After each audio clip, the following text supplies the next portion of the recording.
In today's video, I'll show you how you can share your YouTube channel link on WhatsApp. Now this works if you want to share it in a WhatsApp group or in an individual WhatsApp chat. If it helps you out, please do leave a like and comment down below.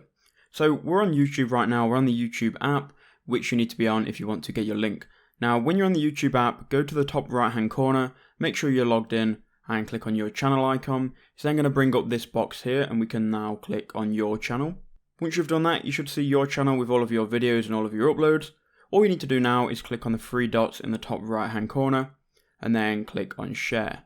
When you click on share, you're going to be given some options here. You can either click on copy link and copy a link to your channel directly, or you can click on WhatsApp and it's then going to open up WhatsApp, and here you can send your channel link to a contact on WhatsApp. So I've got my frequently used contacts here and then recent chats. So I'm going to click on a contact here. And all you need to do now is click on the green send button, and it's now going to send your channel link to someone on WhatsApp.